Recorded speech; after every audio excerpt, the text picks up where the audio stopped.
party of DAP for the unveiling of your offices here today, and I'm honored to have been invited because it's a great milestone in our democratic process, and as we embark on a journey to liberate this country from bad governance, corruption, and dictatorship.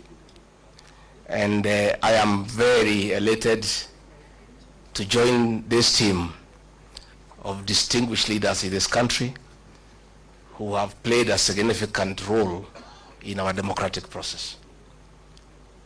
I have come with many senators and members of parliament who we work with as a way of showing our solidarity with this team. I want to give my commitment and that of my team and our supporters, and there are many, they are in millions, that we are part of this team and we'll walk this journey together to liberate this country. And we shall make whatever sacrifices necessary to make sure that William Ruto is a one-term president. People have short memories. President William Ruto has a very short memory. This team here, we sat with him in my house and we assured him that he'll be president and we'll do whatever it takes to make sure he is president. And we worked very hard. And we took him to State House. And when he reached there, he put aside everything we had agreed on how we need Kenya to be. We had 47 economic charters with each and every county agreeing on the economic interventions that will be required for each county. He put them aside. We had agreed on the payment of pending bills for our business community to bring money into circulation. He put that one aside. We had agreed on the bottom-up economic model of putting money into people's pocket. The minute he reached State House, he changed course. He got a small team of economic advisors and came up with a very brutal program of removing whatever little money was in people's pocket from their pockets. Along the way, I could not agree with him. I couldn't agree with him because I'm a very principled person. And I told him, boss, we have lost focus. This is what we told the people of Kenya. We had assured the people of Kenya that we will never carry out evictions and demolitions that are inhuman. And when he made a decision to evict people from Nairobi River along the line, and the Nairobi River Commission was in my office and he asked me to lead that program, I told him I can't do it because it's against my principle. And he said, you must do it. When we had the Finance Bill 2024, I was the lone voice in cabinet telling him, listening to the people of Kenya, they will not accept this finance bill. And it will leave us with an egg on our face. He became intolerant. He became dictatorial. And the government that he leads is a one-man show. I can tell you today, all those ministers you see there, they are flower girls. I was the only man in that cabinet who could stand up and tell him, hey boss, no, this can't work. And that's why he needed me out, so that he can put a protege and other fellows just to say, yes sir, yes sir. It's a praise and worship choir for the president. And I couldn't fit in that choir. I couldn't fit in that choir. You know, and he is very bitter, extremely angry, very irritable, that for a whole 6 days he's just abusing me in Western Kenya. Rigathi Gachagua is not a road in Webuye. He is not a hospital in Vihiga.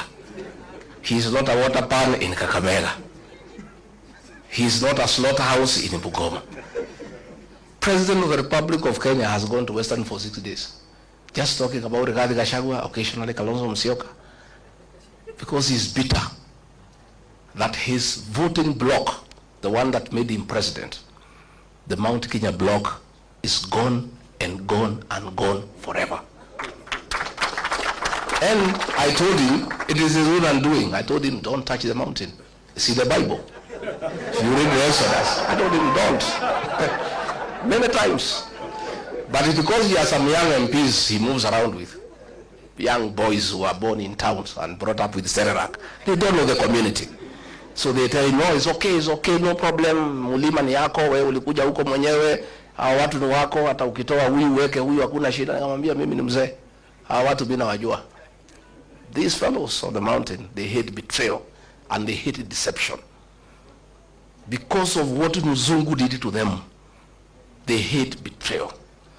And you yourself, President William Ruto, you are a beneficiary of my community's distaste for betrayal. When they decided that Uhuru Kenyatta has betrayed you, they turned against Uhuru for betraying you in their view and voted for you. And you are not one of them. They hated one of their own to support you, and you are not one of their own. If you betray one of their own, you will tell me the story. Today, as we speak, his messages of condolences are unwelcome in the mountain. And you know that's the lowest it can go.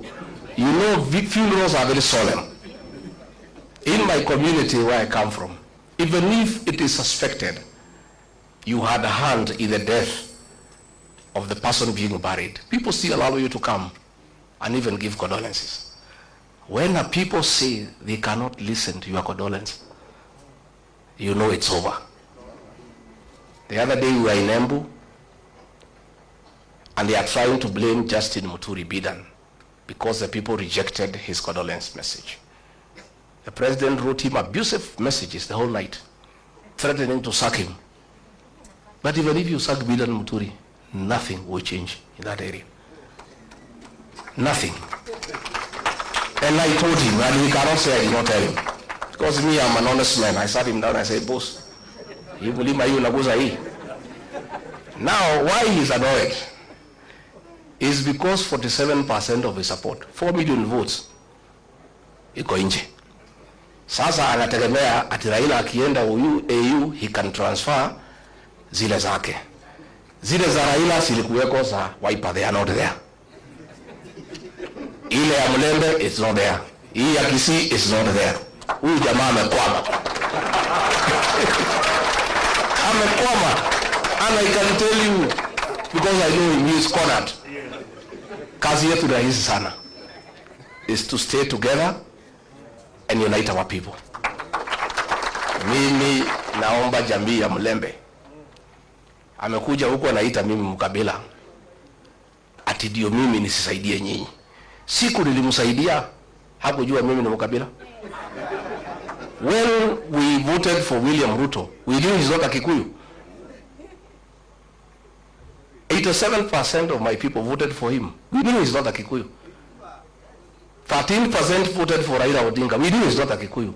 We had our own candidate called Wahiga Mwaura. We never voted for him because we are not tribal. Saa hii ameona tunashikana na watu ya Wiper. Ameona tunashikana na Mlembe Nation. Na hapo Mlembe Nation ndio naona amekwamia hapo. I think it's his last hope. Sasa anakuja huko kusema ati mimi ni mkabila, ati ndio msinikaribishe tusifanye pamoja. President William Ruto, hear it from here, Chui House. The same way Mulima ilisaidia wewe, it is possible tunaweza saidia hii watu ya Mlembe. It is the same way tunaweza saidia huyu Kalonzo. Na sisi hatuna contract na wewe. Deni yetu na wewe tulimali. We had intended to pay you in 2 installments. Tukakupatia the first installment, ukagusa Mulima. Hiyo deni ikafanya nini? Kaisha. We know you no debt.